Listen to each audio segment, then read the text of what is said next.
Hello there. This thin and light gaming laptop is the ASUS Republica Gamers G501JW. I do not begin to understand what ASUS model codes mean. G501JW could mean just about anything in this day and age. So the unusual thing for me about this particular model is it's exclusive to Overclockers.co.uk, and more than that, it's a one-off consignment of 168 laptops. We often hear about certain laptops available at first from a particular outlet. Toshiba used to go through Staples quite regularly and such like. The idea that you've got one box of 168 laptops, that's your lot, that's a novel approach to my mind. Anywho, it's a thin and light laptop, 15.6 inch screen. Let me just set the Thief benchmark running so you can enjoy the luxurious gameness over there. And it's an aluminium chassis, 21mm thick, just over 2 kilos in weight, about 2¼ kilos. Although it's interesting to note they give figures about the chassis with and without the battery, which actually means that you can tell that the battery weighs all of ½ kilo. So it's a significant percentage of the whole. You get a few bits and pieces in the package. You get these two dongles. This is USB to Ethernet. Because it's so thin and light, there's no space for a regular Ethernet port. Very MacBook Air in that respect. This, unusually, mini Displayport to VGA. I can only think that's for projectors, because after all, who the heck uses VGA in this day and age? Very strange to see. Could be useful for some people, but at first glance you go, what? DP to VGA? Blimey. And you also get this backpack, which I have to say is the most understated, blackest, least colourful bag I've seen in a very long time. And that seems to be what ASUS is going for. Is that finished? Oh no, still running. There we go. Frame rate's around the 30 FPS, which is what we expect from a reasonable gaming laptop in a thin and light chassis. In actual fact, the Thief figures we got, yes, 30 frames per second, dipping down to about 24 frames at the low point. So questionable for playing games. You can obviously change the settings. This is on high quality, which is actually fairly high. You can notch them down a little bit if you wish. It brings us to the fundamental thing, which is a Core i7 in a thin and light with a GTX 960M graphics chip with 4 gig of memory. That's reasonable gameplay hardware in a thin and light chassis. Keeping it cool is hard work, and the cooling in this actually does a very neat job. Good, that's finished. Now, the thing is, that was running at 1080 full HD. In actual fact, the panel in this laptop is 4K, and that is, for me, possibly a problem would be the correct word, because to my mind, 4K requires a heck of a lot of grunt. You're talking GTX 970, GTX 980 as an absolute minimum, and as we've seen in some of the MSI Titan, you really want to have, you know, multiple graphics chips, because the problem is that if I just apply changes, change it up to 4K, and I'll show you what happens, which is that essentially it limps along, which is just what you'd expect to see. And then we go back, and we go back, and we go down to the benchmark, and that should load up, and then we'll see how it goes. Right, now here's the thing. 4K has its place. For photos, 4K is very good indeed, but for gameplay you require just an ungodly amount of graphics grunt driving it, and a thin and light chassis, you simply are not going to be able to drive it the GTX 960.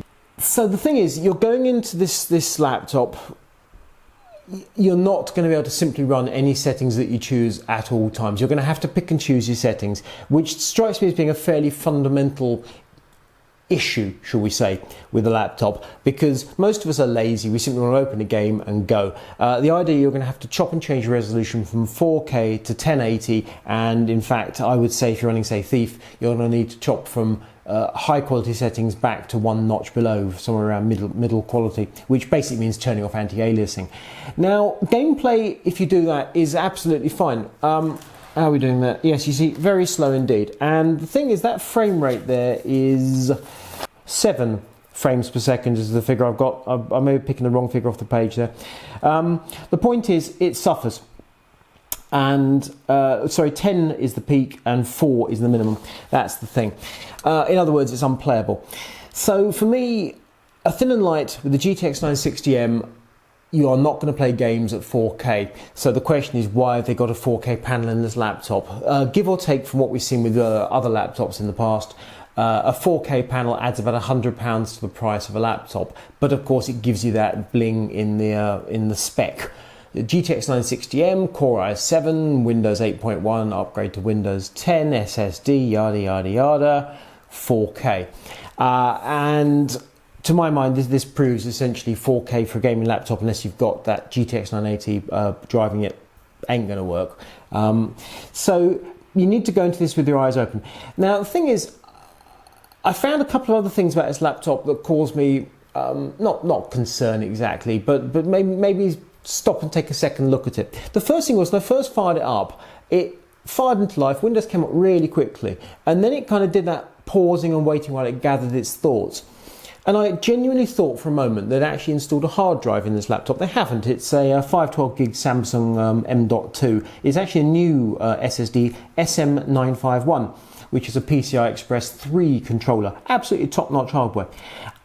Thing was, it was that stopping and waiting was essentially waiting for the internet connection, whether over wireless or over wired, and all the little bits of software that loaded up with this. They had to kind of catch up and have a little think about stuff. So we had McAfee antivirus, we had, I think there was a trial offer of Microsoft Office, there was an ASUS Live Update utility, and there were a few other bits. Oh, some sort of ASUS web storage thing. All these things kind of had to have a little think. I uninstalled McAfee for doing benchmarks because it's never a good thing having that running, and killed off one or two other things. And the responsiveness of the software improved hugely, which is what you'd expect. So essentially, bloatware did us no favours here. Got rid of it, and that was fine. I also had a bit of a query over the spec of the laptop. The spec is very clear. It says 8GB DDR3. However, this laptop, without a shadow of a doubt, has got 16GB. And as far as I can see from the photos I've taken and from CPU-Z and from what Windows has to say, it's one module of 8GB, and 8GB possibly is on board. Now, I've taken some fairly detailed close-up photos on Kit Guru, which you can go and have a look at. If you can spot the second 8GB, you're doing better than me, because I looked and I looked and I could not see it. So, despite the fact the spec says 8GB, this has got 16GB. In the great scheme of things, that quite bluntly makes no difference. Another thing about it is, has that finished now? Yes, it has. And that was, yes, actually maximum FPS was 15 frames per second, minimum was 4. So in terms of gameplay, fairly utterly hopeless. 4K gameplay, no thank you. A funny thing was that when I got that first figure and I got sort of a maximum around the 10 FPS, I actually had 2 laptops I'm testing sort of simultaneously, both ASUS Republica gamers, both Core i7, both GTX 960M. This is actually the better of the two, and it was returning slightly lower performance than the other laptop, and I did not understand why. Specifically in the benchmarks, it was the physics aspect of 3D Mark that was suffering, and that is the CPU part of things rather than the graphics part of things. And I couldn't get it. I was checking temperatures and such like. It happens that this, because I thought it might be thermal throttling, this chassis, despite the fact it's thin, actually cools really well, and it's not at all noisy. You can hear the fans, but they're not offensive. And I'm sure that a good part of that is because the chassis is aluminium. The bottom has a cover which is held in place with a bunch of screws, but essentially the hardware is all built into the chassis. The cover is just a cover. And the cover itself actually has some thermal pads, and even that helps to take some heat away from the innards. And it works very well indeed. Basically, in the middle at the bottom, it gets reasonably warm to the touch only. You're talking about 35 odd Celsius, which in the great scheme of things is trivial. The processor and the graphics, when you're flogging them mercilessly, mid-70s, maybe 80, which is what you'd expect. 100, bad news. They're nowhere near that. They're shy of 80. The cooling is working, and it's not noisy and it's not offensive. Still, why was this laptop not performing quite as well as a very similar laptop? and I did some checking as you'd expect, and I couldn't fathom it. And then following some advice from our beloved editor Zardon, I went into the GeForce driver setting, and I changed the Optimus thing where it says, you know, do you want to automatically switch from Intel graphics, which obviously in the processor, to the GTX 960 depending on the load, and just said run GTX, and boom, the performance came up where I expected it to be. I have no idea why that should be the case. This is a new laptop. The ASUS Live Update utility made it quite clear that all the drivers for everything are on Rev 1. There are a couple of options of graphics drivers because NVIDIA changes them all the while, but it wasn't out of date. It's new, for goodness sake, and here we go, this laptop misbehaving.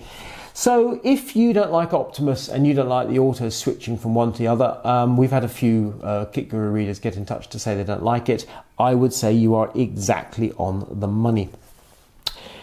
So, aluminium chassis, cools nicely, does not thermally throttle. My suspected problem with performance actually was down to NVIDIA drivers. I'm sure the next update will change all that. Always seems to be the case. Bit of a query over the memory. 4K panel. I'll be as happy if it was 1080. Black, red colour scheme. Matte. It's all stealthy.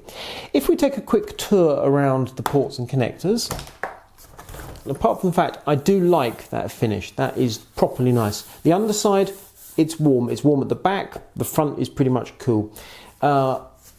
Physically, I like this a lot. We've got the power jack, it's a tiny little power jack. We've got mini Displayport, we've got HDMI, one USB there, two more USB there, and a card reader, and also a headphone jack. The thing is, those USB ports are actually, despite the fact they're black in colour, it does actually say they're in very small letters, SS, super speed. They're USB 3.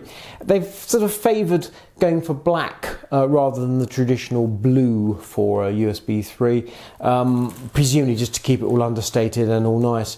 Fair enough, I suppose, but seems a little unnecessary. The illuminated keyboard, you can toggle the buttons on and off to turn the lighting on and off as you see fit. It's got about 5 steps to it, works very well. It's a chiclet island type keyboard where the keys protrude through, works well, feels good. Touchpad and mouse, they're okay, not brilliant, but okay.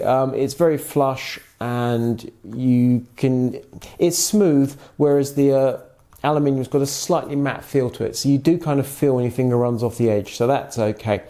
One thing I wasn't mad keen on, however, was the keyboard layout. In particular, the power button over here seemed to cause me problems. I think it's the brake key I was expecting here, but every so often I'd kind of reach for the wrong thing. Similarly, control, function, and then Windows. To me, I want Windows off on the left. I don't quite understand why we have any doubts these days about how keyboards should be laid out. Surely there's a way, and that's all there is to it. But in the main, it works well. Wi-Fi inside this thing is 802.11ac from Intel, as you'd expect. Storage is mentioned, 512GB, loads of memory, yada yada yada. There is absolutely nothing in the spec to dislike.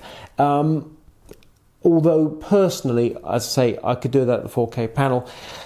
Which brings us to the matter of money. Overclockers has cut the price of this laptop. It was something £1,950. It's now a penny under £1,800, so £1,799.99. As it's their exclusive, they can obviously do what they like with the pricing. That's entirely up to them. It does strike me, £1,800 for a laptop that does, let's face it, a decent job. It's a thing of beauty. I love the styling, the feel of it, the engineering, the quality is all beyond reproach. My issues with it were ASUS bloatware, which we could have done without. I'm not mad keen on McAfee at the best of times. The graphics driver, I'm sure, will be fixed. I was just surprised that Optimus gave me a problem, but it did. And the 4K panel, don't need it, really don't need it. Great for photos, no good for gaming, not with the GTX 960. I'll be happy to see the back of that and see the price come down a tad.